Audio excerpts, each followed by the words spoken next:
2시간 전에 마감한 트레이더가 생생하게 전하는 글로벌 마켓 리뷰 델타원입니다. 우리 시장은 갭 다운 이후 외국인들이 선물 매도가 강하게 늘어나면서 목표 가격이었던 320선에 도달하였습니다. 한편 해외 시장은 나스닥 중심으로 또 강력한 반등이 나왔는데요. 여기서 금리가 내려가서 그렇다느니 ADP 고용보고서 나쁘게 나와서 그렇다느니 이런 것들은 트레이더의 관점이랑은 좀 거리가 있다고 보고 있어요. 왜 그렇게 생각하는지, 그리고 나스닥이 오른 것은 대체 무슨 이유인지 등을 이야기해 보겠습니다. 먼저 아시아 세션 갑니다. 우리 증시는 처음 갭 다운이 나왔을 때만 해도 풋옵션 가격은 얼마 오르지 않았어요. 오히려 갭 다운이 이 정도만 나오다니 라는 정도의 약한 하락으로 출발을 하였죠. 325선에서 살짝 눌리고 있었으니까요. 하지만 9시 현물시장 개장 후 외국인들은 선물 매도를 늘리기 시작했고, 특히 현물을 굉장히 많이 매도했어요. 결국 오전 10시 35분에 저점 319.75포인트를 기록하게 됩니다. 외국인들은 그렇게 오전 1시간 반 동안 선물 매도를 7천억 넘게 쌓았는데요. 여기서 의문이 하나 생깁니다. 선물 미결은 하루에만 무려 16,000계약이 쌓였는데 외국인들이 선물 매도는 왜 7천억밖에 안 쌓였을까 하는 것이죠. 그것에 대한 힌트는 옵션 동향에서 살펴볼 수 있는데요. 외국인들은 오늘 대량의 풋옵션 매수분을 이익 실현했죠. 이번 10월물 옵션의 특징이 콜 클래스는 미결이 330 이상으로는 꽉 차 있었지만 풋 클래스에서는 340부터 차 있어서 지수가 내려갈 때마다 풋 클래스에서 롤링 다운 헤지가 나온 등 이 콜 미결을 늘려서 스트레들이 꼭지를 낮추던 뭔가 해야 되는데, 아마 오늘 갭다운 마이너스 2%를 시가 부분에서 찍었다. 그러면 오히려 강력한 반등이 나왔을지도 몰라요. 하지만 마켓 메이커들이 충분히 해지할 수 있는 수준인 마이너스 1%대에서 출발을 했죠. 그리고 어제 시황에서도 이야기했듯이 연휴 직전에 옵션 프리미엄이 워낙 뚱뚱한 상태로 마감을 했어요. 그래서 마이너스 1%대의 하락에서도 콜옵션은 닥치고 매도하는 흐름이 나올 수 있다. 이런 이야기를 했었는데요. 외국인들은 선물 매도를 통해서 지수 하락을 유도할 때마다 풋옵션을 적극적으로 매도하면서 이익을 고정시켰죠. 외국인들이 풋옵션 매도를 체결시켜준 대상은 개인이 풋 매도 손절매였다라고 보고 있어요. 아마 개인들이 풋 매도를 손절하지 않고 계속 버텼다라고 하면 시장은 더 내려갔을지도 모르겠어요.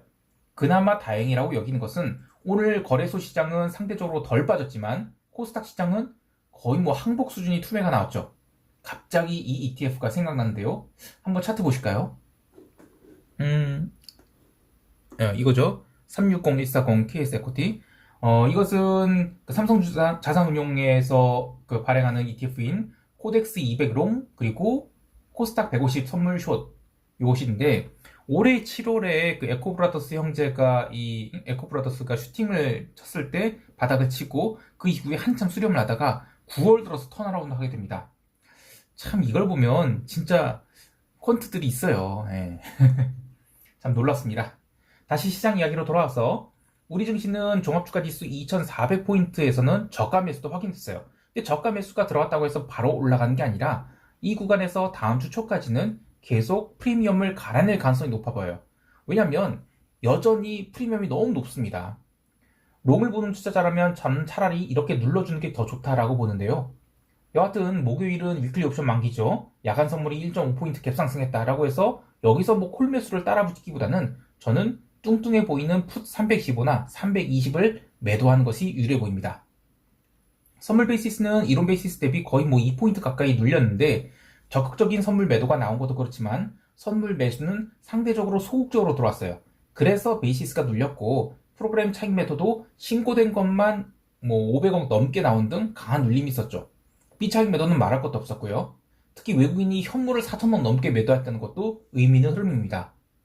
9월 15일에 고점을 기록한 뒤 15일 만에 지금 30포인트 가까이 스트레이트로 선물을 눌렀죠. 그래서 풋옵션에서 큰 시세를 줘서 이제는 시세가 약간 소멸 과정으로 들어가는 것 같아요. 그럼에도 불구하고 아직은 롱을 잡아서 밀어붙일 상황은 아니라고 보고 있습니다. 어쨌든 다음 주 옵션 만기주에는 콜 클래스에서 과도한 눌림이 나온다. 그러면 또 콜 옵션에서는 시세가 나올 수 있어요. 그래서 롱을 보시는 분들은 어쨌든 그냥 이번 주는 그냥 넘기고 다음 주를 노려보는 게 좋지 않겠나 라고 생각하고 있습니다. 이제 유럽 세션 넘어갈게요. 유럽 지수 선물은 개장 초 30분 동안은 스탑로스가 나오는 등 눌림이 강하게 나왔어요. 현물 기준으로 하면 또 마이너스 1% 가까이 밀면서 닥스 선물은 15,066포인트까지 내려갔죠. 이 첫 번째 눌림 이후에는 미국 본장 개장 직전까지 꽤 큰 스트레이트 반등이 나왔는데 반등세를 끝까지 유지하지 못하고 현물 마감 무렵에는 전일 종가선까지 눌러서 마감을 했어요. 이후에 나스닥이 워낙 강하게 반등하다 보니 아래 꼬리를 달고 올라오긴 했는데 결론만 이야기하면 저는 기술적 반등에 불과하다라고 보고 있습니다. 유럽 증시 움직임에 대해서는 채권이 단기 반등하면서 올라왔다라고 하는데 아직 추세 상승으로 전환되었다기보다는 그냥 변동성 수준에서의 눌림과 반등이 있었다 이렇게 보고 있고요. 그래서 여전히 올라오면 매도의 관점을 갖고 있다고 보고 있습니다. 실제로 시장 참여자들은 유럽 증시에 대해서 10월 말이 3분기 실적 시즌에서나 반등 시도가 나오지 않겠는가 이런 부정적인 마인드를 갖고 있는데요. 그래서 지수가 나름 반등을 했음에도 불구하고 변동성은 고점에서 얼마 빠지지 않았어요. 자, 채권 시장도 마찬가지였습니다. 일각에서는 유럽 서비스업 PMI가 잘 나왔다든지, 미국 ISM 서비스업 지수가 잘 나와서, ADP 고용보고서 나쁘게 나와서, 이런 이야기를 들으면서 채권이 반등했다고 하는데, 사실 채권 반등이 시작된 것은 유럽 세션 개장 초부터였어요. 왜냐하면 아시아 세션에서 엄청나게 스탑로스가 나왔거든요. 그래서 그 지표들이 나오기 전에 이미 단기 국채 중심으로 반등이 굉장히 강하게 나왔었고요. 그리고 오늘은 장기 채권이 사실 얼마 못 올라왔습니다. 그러면 이제 채권 시장이 모멘텀 무엇이었을까요? 이제 어제 영상에서 언급한 대로 계속해서 투텐 스프레드를 정상화시키는 과정이 진행 중이다 이렇게 보고 있는데요. 차트를 보시죠. 네, 요건데요. 네, 이거 그 미국 2년 10년 국채 선물 국채 스프레드예요. 계속해서 이젠 그 역전이 그냥 정상화되고 있는 거예요. 여기까지 아직 올라갈 길 멀고 있습니다. 그래서 저는 연말까지는 연말이 아니라 10월 중에 여기 돌파하지 않겠나라는 생각도 해요. 아이고 자 다시 얘기할게요. 지금은 펀더멘털 때문에 올라오는 게 아니고요. 저는 이 포지션 자체가 언어인드 되고 있다 이렇게 보고 있어요. 그래서 네, 또 얘기할게요. 자, 통화시장도 마찬가지인 게, 이번 주 통화 옵션 만기가 있거든요. 그래서 그런 걸 수도 있지만, 전일 많이 빠졌던 비달러가 고르게 반등했을 뿐, 특별히 모멘텀을 갖고 치고 나간 통화는 없었습니다.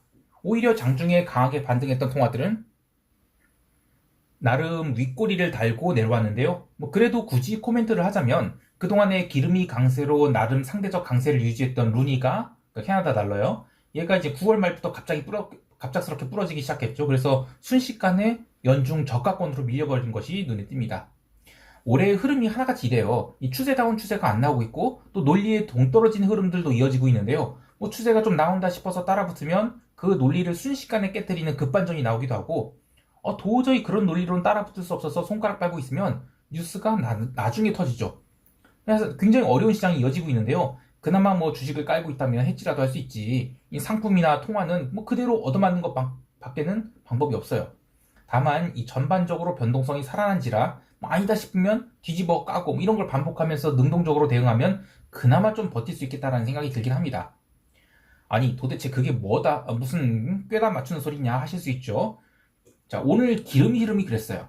9월 28일에 텍사스 기름이 아시아 세션에서 슈팅 주고 나서 줄줄 흘러내리다가 오늘 21선을 강하게 깨는 스탑로스가 나왔는데요. 이게 6일 만이에요. 9월 중순까지만 해도 90불 위로 넘어서 횡보를 하니까 펀더멘털이고 뭐고 오펙 카르텔이 동작을 한 거 아니냐 이런 이야기부터 미국이 SPR 그러니까 전략 비축유를 모으지 못해서 제대로 스키즈가 날 것이다 이런 얘기까지 참 별 이야기가 다 나왔죠. 하지만 그렇게 슈팅 주고 나서 오늘 급락이 나오니까 나온 얘기가 경제지표 막가고 있는데 수요가 못 따라갈 것 같아 이겁니다. 기름은 화요일에 유럽 세션과 미국 세션에서 제법 강하게 반등해서 마감했는데 오늘 아시아 세션에서 죄다 밀렸죠. 자, 그런데 그 아시아 세션에서 기름만 밀린 게 아니라 채권도 밀렸거든요. 지수도 밀리고요. 그런데 유럽 세션 시작하자마자 기름은 더 밀렸고 나머지가 반등을 했어요. 그래서 애당초 기름이 눌린 게 시장을 조금 더 리스크 온 아페티스를 만들어준 것은 맞다고 봐요. 하지만 유럽 세션에서 이미 88달러까지 밀렸죠. 그리고 그 자리가 전일이 저점권을 깬 거였어요. 미국 본장 시작하고 나니까 기름이 또 밀렸습니다. 그리고 재고 발표 있었죠. 오늘 재고. 오늘 재고 발표 나고서는 또 밀렸어요. 그래서 유럽 마감 이후에는 본격적인 스탑로스가 진행됐죠. 종가 마이너스 5.8% 나왔는데, 자, 근데 기름 말고, 자, 여기, 요거죠. 여기서 보이는 이 빨간색을 보실게요. 여기 주황색인데, 이게 뭐냐면, 그 RBOB 개솔린이에요. 이 개솔린을 한 3개월만 보면, 3개월이 아니라 9월 15일부터 개솔린은 먼저 꺾이기 시작을 했어요.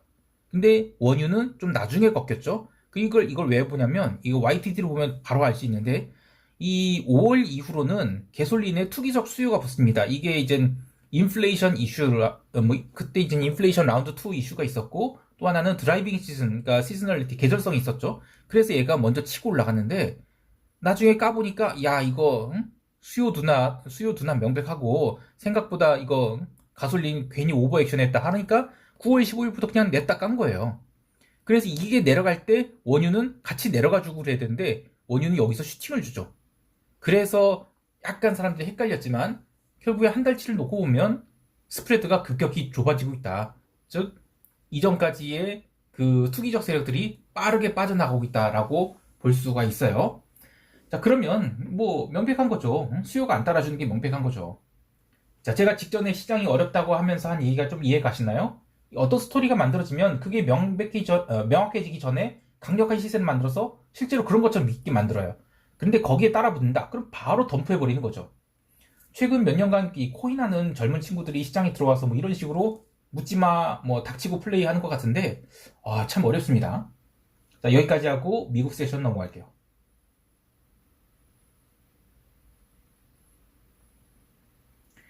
미국 시장도 참 어려운 흐름들이 연속이었습니다. 아시아 세션에서 지수 선물이 추가 하락을 하면서 나스닥 선물은 14,600포인트마저 깼었는데요. 하지만 유럽 세션 개장과 함께 유로존 채권들이 반등을 하고 또 유럽 증시도 30분 이후의 스탑로스 나오고 나서 반등을 시작하니까 나스닥 선물도 저가 매수가 강하게 들어오기 시작했죠. 그래서 14,700포인트를 회복했는데요. 본장 개장과 함께 나스닥 선물은 또 닥치고 매수가 들어왔어요. 순식간에 14,850포인트에 근접하는 이거 순식간에 뭐 그런 상승이 나왔는데 그때 시장을 견인하던 것은 뭐 테슬라도 있지만 갭 다운이 나온 종목들, 예를 들어 뭐 대표적으로 애플 같은 거, 거기 저가 매수가 들어오면서 시장을 닥치고 끌어올렸어요. 하지만 본장 개장 후 러셀은 아주 잠깐만 반등했을 뿐 줄줄 밀리면서 개장 후 1시간 동안 마이너스 1.1%를 밀어버리게 됩니다. 러셀이 하락에 대해서 제가 어제 시황에서 이야기했듯이 YTD 수익률이 러셀은 마이너스로 전환됐죠. 그래서 포트폴리오 매니저들 입장에서는 어쩔 수 없이 스탑로스를 좀 치거나 숏을 친 자금으로 기존의 매니피션트 7을 처지를 수밖에 없다라는 얘기 했었는데요. 오늘 시장 흐름이 딱 그런 모습이었어요. 첫 개장 후 1시간 동안 러셀에서 스탑로스가 나온 다음 러셀이 좀 반등을 하긴 했죠. 근데 나스닥은 더 강한 파워로 달렸고요. 장중에 조정을 받을 때 나스닥은 상당히 버티는 반면 뭐 러셀은 뭐 추풍낙엽처럼 눌렸어요. 1시간 동안 러셀에서 스탑로스가 나온 다음 러셀이 반등을 한 동안 나스닥은 더 강한 파워로 달렸고 유럽 마감 이후 나스닥은 14,900포인트에 근접하는 상승을 한 뒤 약 2시간 동안 횡보를 하게 됩니다. 사실 여기까지도 아주 전형적인 흐름이라고 할 수 있겠는데요. 새벽 2시 20분 이후 알고리즘 매수가 조금 약해지니까 나스닥 선물은 밀리기 시작해서 1시간 후에는 14,820선, 그러니까 처음 나스닥이 강한 반등을 한 자리까지 밀리게 되는데요. 전일 종가 기준으로는 1% 넘는 상승을 한 상태지만 현물 매수세가 사라지면 시장이 빠르게 눌릴 수 있음을 보여준 현상이라고 할 수 있겠습니다. 하지만 3시 30분 다시 나스닥의 강력한 매수세가 유입되면서 지수는 장 마감 직전까지 닥치고 상승을 하게 돼서 14,950포인트를 기록하게 되는데요. 자, 이때 시장이 왜 올랐냐라고 하면 펀더멘털 그런 거 없었습니다.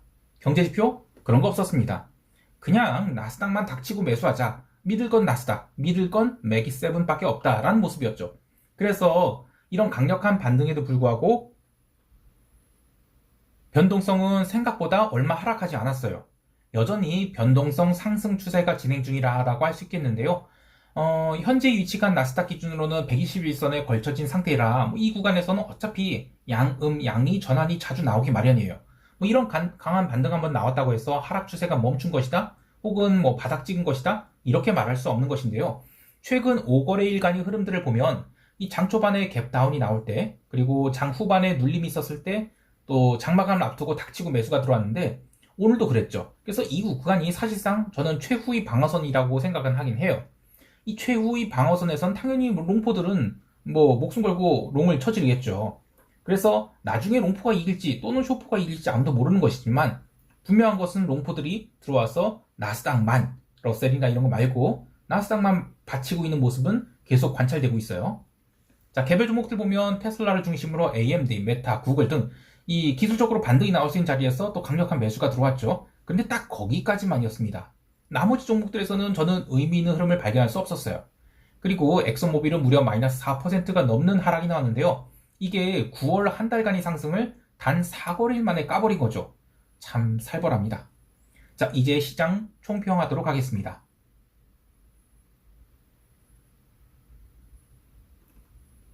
우선 우리 증시는 320선을 중심으로 양옵션 프리미엄 정리 작업에 들어갈 것 같은데요. 나스닥이 1.5% 넘게 반등했으니 우리 증시도 다시 325, 330 갈 거라고 생각을 해서는 전 안 된다고 봐요.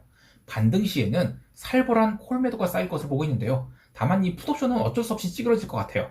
전일 우리 시장이 이 장마감까지 변동성이 전혀 죽지 않았죠. 그래서 지난 6거래일 휴일간의 감소되어야 될 세타가 하나도 안 죽었다고 봐요. 그래서 목요일에는 그 어느 때보다도 양 옵션 프리미엄이 눈 녹듯이 녹아날 것으로 보고 있어요. 초반에 갭상승 당연히 나오긴 하겠죠. 근데 그 폭에 따라서 눌림이 결정되긴 하겠지만 초반에는 매도가, 그리고 이후 오후장에서는 적절한 반등이 나오는 식으로 프리미엄이 감소될 것으로 보는데요. 반대로 초반에 상승이 나온다, 그리고 계속 올라온다, 그러면 오후장에는 횡보를 했다가 눌림 나오면서 프리미엄이 죽는, 그러니까 하루 지나고 보면 결국에는 양 옵션 프리미엄만 오지게 녹는 그런 하루가 될 것으로 보고 있어요. 즉 바닥이라고 생각해서 아직 롱을 잡을 때는 아니다 라고 보고 있는 것입니다. 해외 시장에 대해서는 나스닥 선물 매도를 총 6개까지 늘렸어요. 엔화옵션은 내일이 만기라서 차월물로 매수를 하고 있는데 이번 주와 다음 주 초에 걸쳐서 계속 매수할 생각이에요. 구체적인 매수 전략은 멤버십 대상 게시판에도 업로드 해뒀고요. 아니 근데 이렇게 나스닥이 개반등하는데 왜 선물 매도를 늘렸느냐 라고 하신다면, 아직은 저는 나스닥이 추세적 반등하는 거 아니다, 또 펀더멘털에 의한 반등? 그것도 아니다. 그럼 그냥 닥치고 매수 수급으로 올라온 반등이라고 보기 때문에, 그래서 저는 이거 수급만 빠지면 순식간에 눈 녹듯이 눌릴 것이다 이렇게 보고 매도를 들어간 거예요. 목요일에는 신규 실업 수당청 건수 지표가 나오죠. 또 금요일에는 모두들 기대 반 걱정 반 하는 논팜이 나오는데요. 자, 오늘 주봉을 꽤 길게 아래꼬리를 만들어뒀어요. 시장이 만약에 하락 지속한다? 그러면 논팜에 강하게 무너질 것이죠. 또 하락을 멈춘다 하더라도 계속 올라가려면 다음 주 초에는 기간 조정이 됐던 조정을 받는 게 좋아요. 그래서 제가 자신있게 숏을 늘린 것입니다. 자, 마지막으로 이 뱅커형이라는 유튜버가 있어요. 이분은 저보다는 나이로는 동생이지만 허접한 아마추어가 아니라 굉장히 좋은 커리어를 쌓은 프로예요. 최근에 그 KTB, 그러니까 3년 국제 선물을 세게 롱으로 질렀다가 얻어맞았죠. 근데 감사하게도 이분이 롱 배팅을 할 때부터 포지션 진입 근거 그리고 리스크 관리 전략을 게시를 했거든요. 근데 이제 어제 그 휴일 이후에 KTB나 LKTB나 오후장에 스탑로스가 나오면서 종가 저가로 처박혔어요. 보통 이런 상황에서는 그냥 허접한 유튜버들은 글 내리죠. 또는 그 실제 매매 안 한 사람들은 글 내리고 그냥 싹 돈 벌었을 때만 얘기하는데, 이분은 자기가 손실 본 거 그대로 얘기하면서 냉정하게 어떻게 대응할 것인지를 게시물로 올려뒀어요. 저는 이분이 향후 어떻게 트레이딩 하는지를 보는 게 일반인들한테는 굉장히 좋은 레슨이 될 것 같아요. 저는 이분이 당연히 포지션을 성공적으로 턴어라운드 시킬 것이라 믿고 또 응원도 하고 있습니다. 저는 개인적으로 아는 사람이 아니에요. 사실 이렇게 본인이 포지션에 대해서 설명해준 트레이더가 없어요. 굉장히 고마운 분입니다. 자, 여기까지 하죠. 오늘도 성공 투자하시길 바라고요. 이상 델타원이었습니다. 감사합니다.